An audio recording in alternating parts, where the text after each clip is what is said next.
Des livres, de la musique, les spectacles, les entrevues de Music Box avec Gérard Quentin.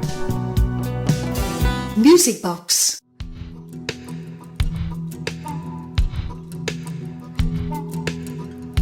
Ondine Kayatte, bonjour. Bonjour.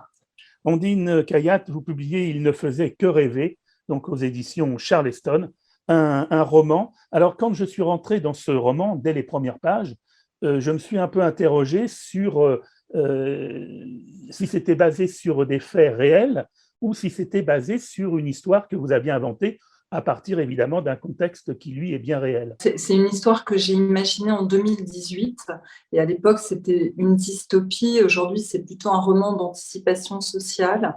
Je me suis basée sur des études scientifiques, des faits réels. Il y en a beaucoup dans le livre, mais c'est une histoire romancée. Alors ça parle d'écologie, ça parle du rapport au cœur et au champ magnétique du cœur. Il y a tout un aspect aussi spirituel. Donc, je me suis basée, en fait, tous les échanges sur ces points-là sont inspirés de faits réels.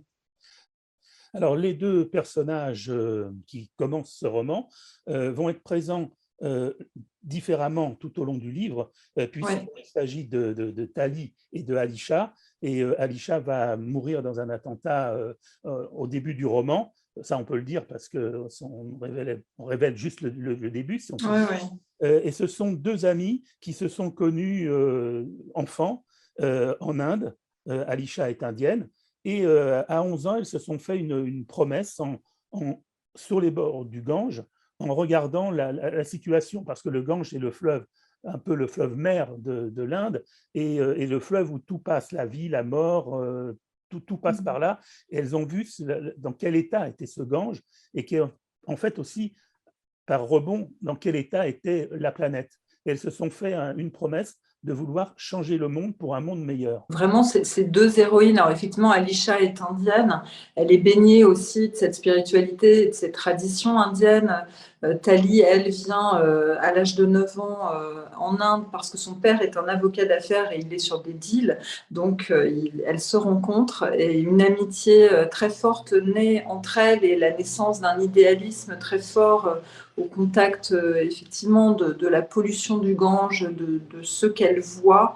Et à partir de là, oui, elles décident d'unir leurs forces et de tout faire pour changer le monde. Et c'est aussi un hommage à cette jeunesse qui est aujourd'hui présente autour de nous et qui se mobilise de plus en plus pour ces questions de climat et pour choisir la vie qu'elle veut avoir.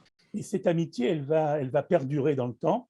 On les retrouve ensuite à Paris. Elles ont toutes les deux cette fibre écologique toujours en elles, et elles décident d'organiser une grande marche, une grande manifestation, non pas à Paris, mais dans le monde entier, pour le climat. Alisha est devenue militante écologiste et Tali est reporter photographe, donc elle décide d'organiser en lien avec des jeunes du monde entier des marches pour alerter les gouvernements et leur demander de faire de ces questions climatiques une urgence. Et effectivement, là, il y a un événement tragique qui se produit puisque des attentats ont lieu dans plusieurs capitales du monde au cours de ces marches.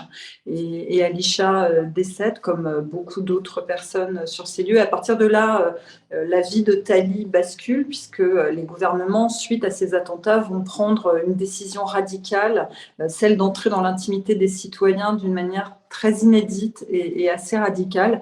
Et là, voilà, il y a autre chose qui va se passer. Et pour le coup, elle va vraiment être à l'épreuve, son idéal va vraiment être à l'épreuve du réel. Et alors, évidemment, elle subit à la fois un choc traumatique par l'attentat, par la mort de son ami, dont elle a du mal à se remettre. Et son père va l'aiguiller. C'est un père qui n'a pas été tellement présent jusque-là, c'est conflictuel entre elle et son père, et il va l'aiguiller vers une clinique pour l'aider. Alors, au départ, tout semble comme cette histoire de gouvernement qui essaie de faire des choses pour le bien, mais c'est le bien pour le mal, finalement. Oui, c'est-à-dire que Thalie, effectivement, elle est en stress post-traumatique, donc elle est vraiment, elle a du mal à se remettre de ce choc, mais c'est une jeune femme en colère, donc elle utilise sa colère comme un moteur pour continuer à avancer. Elle a des relations très conflictuelles avec son père et elle est en lutte contre le système, l'autorité. Voilà, c'est vraiment quelqu'un qui est enragé dans une partie, mais elle est très idéaliste. Et son père, oui, quand il voit qu'elle est dans cet état de stress et qu'elle fait des malaises vraiment de plus en plus forts, la conduit dans une clinique. Et là, voilà, on découvre au cours du livre que quelque chose va se produire qui n'est pas ce qui était annoncé au début et qui va créer voilà, vraiment quelque chose de grave pour elle et qui aussi est un marqueur du basculement de la société suite à ces attentats. Et effectivement, les gouvernements et ça c'est réel, il y a des études qui essayent depuis toujours de prévenir les passages à l'acte, hein. Donc il y a des études scientifiques qui travaille sur les taux d'hormones. Il y a beaucoup voilà, d'études qui ont été faites pour essayer de voir comment on peut réguler, juguler la violence. Et donc, je suis partie de ces études et de ces faits réels pour pousser le curseur plus loin et me dire, mais qu'est-ce qui se passerait si réellement un gouvernement décidait d'agir en prévention sur cette violence? Qu'est-ce que ça dirait de notre société en termes de liberté individuelle et de liberté collective? Et du coup, comment se positionneraient les personnes qui ont un idéal et qui se retrouvent dans cette dictature qui ne dit pas son nom. Moi, ce qui m'intéresse toujours, parce que je travaille beaucoup sur les questions du lien, je suis aussi thérapeute, donc c'est ce que je vis avec mes patients au quotidien, mais c'est vraiment de réfléchir sur ces questions de la liberté, du respect du vivant, et je pense qu'on peut vraiment avoir envie d'améliorer des situations et se tromper de manière de les mettre en place. Et à un moment, j'ai voulu pousser le curseur loin pour pouvoir penser le monde dans lequel je vis et essayer de réfléchir sur le transhumanisme, par exemple, qui vise à améliorer l'être humain. On voit que Elon Musk, Bezos, beaucoup de gens travaillent autour de ça. Qu'est-ce que ça veut dire s'améliorer? À quel prix? Et est-ce que, du coup, ça rejoint des débats qu'il y a eu sur l'utilité prétendue ou l'inutilité prétendue de certains citoyens? Et c'est vraiment des questions d'ordre éthique que j'avais envie de poser parce que la question de nos libertés, aujourd'hui, elle a été repoussée puisqu'on a été confronté à des situations qu'on n'aurait jamais imaginées avant. Et moi, ce qui m'intéressait, c'est vraiment aussi là de réfléchir à ce qui pourrait aussi se passer en termes de liberté, maintenant que beaucoup de verrous ont sauté. Et je crois que c'est vraiment des questions qui sont importantes en termes de valeur de la vie humaine et du vivant.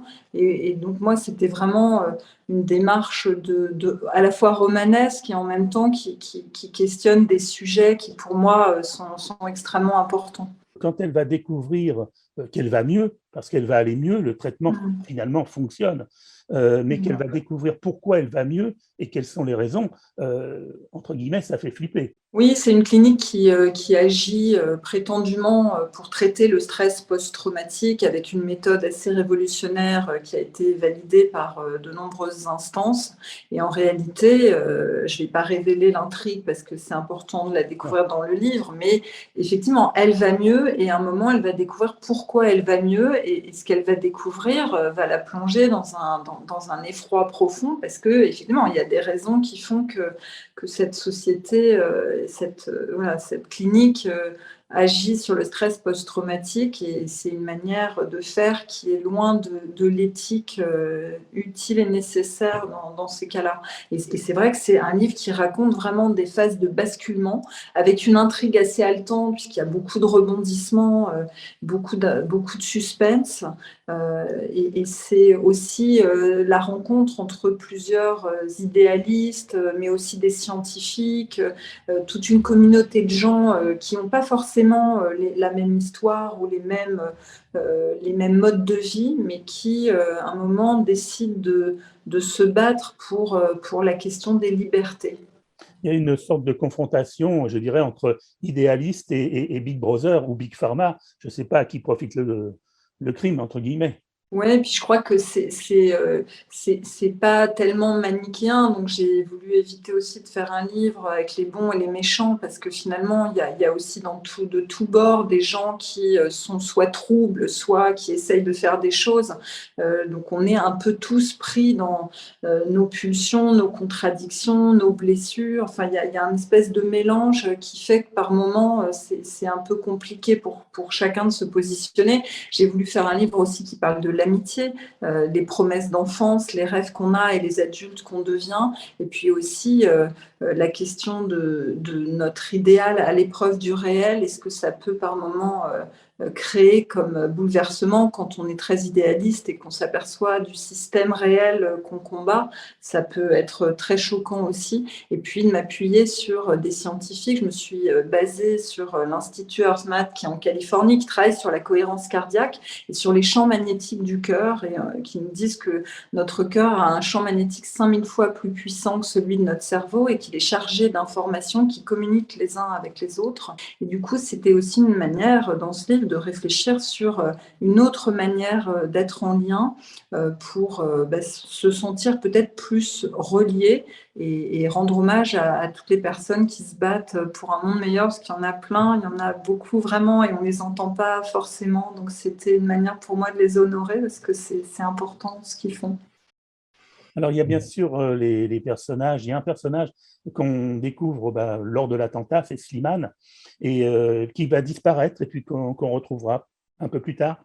Et il y a beaucoup de moments qui se passent dans le regard entre Tali et les autres, entre les autres, avec son père, même si les relations sont tendues, on sent que l'importance du regard par rapport à l'autre, beaucoup de choses passent dans les yeux aussi. Ouais, bah, on dit c'est le miroir de l'âme, mais je pense qu'il y a vraiment quelque chose qui est important, le fait de voir l'autre aussi, de lui donner une place. Je pense qu'on est aussi dans un monde à certains endroits qui objectise les personnes, et quand on les regarde, on leur donne une place, et c'est très très important. Donc c'est pour ça que c'est aussi un livre qui est un hommage à la vie humaine et au vivant, parce que c'est extrêmement important de voir et d'être vu aussi. Donc Slimane, on le découvre, c'est un personnage que j'ai créé et qui était dans Le pays sans adulte, mon deuxième roman, un enfant qui était maltraité par son père, qui a plein de ressources, et j'avais envie de le retrouver pour savoir ce qu'il était devenu adulte. Donc c'était touchant pour moi aussi de lui redonner une place dans ce roman. En tout cas, bravo, Ondine Kayak, parce que vous avez créé de beaux personnages Merci tout au long de beaucoup. ce roman, que ce soit Tali, que ce soit Aïcha, que ce soit Slimane également. Et puis, il y en a d'autres, même le père, qui n'est pas forcément le personnage le plus sympathique, il a quand même de temps en temps Oui, une humanité. une humanité quelque part, effectivement. Ondine Kayak, donc, Il ne faisait que rêver, c'est publié aux éditions Charleston. Merci beaucoup. Et puis, Merci beaucoup. s'il y a une suite, vous me prévenez. Merci à vous, merci.